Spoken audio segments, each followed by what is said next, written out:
Pourquoi Dieu a créé le monde? Quel est le but de la création du monde?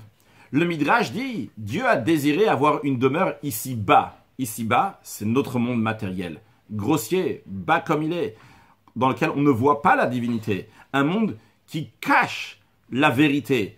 Olam en hébreu vient du langage de Helem, qui veut dire un voile. Dans ce monde-là, on va œuvrer, on va inviter, entre guillemets, Dieu, jusqu'à que Dieu va avoir une demeure ici-bas, il va être invité. C'est-à-dire, nous, les êtres humains, qui sont bas et grossiers, on n'est pas des anges, on n'est pas si raffinés que ça.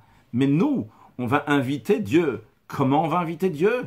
En étudiant la Torah, en accomplissant les commandements de Dieu. Par cela, on dit à Dieu, c'est ta place ici. Bienvenue ici, dans ce monde.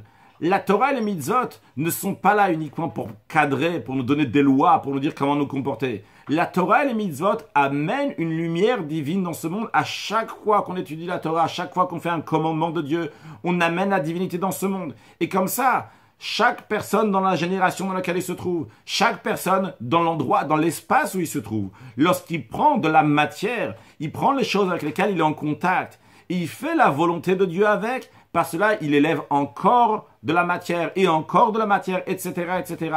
La finalité de cette demeure à Dieu va être lorsque Mashiach va venir. Le prophète dit, Venigla Kvod Hashem, que Dieu va se révéler, Verao Kol Basa Yardav, que toute chair va voir. Qu'est-ce qu'on va voir? On va voir la divinité qui est dans ce monde. Comment elle est venue cette divinité dans le monde?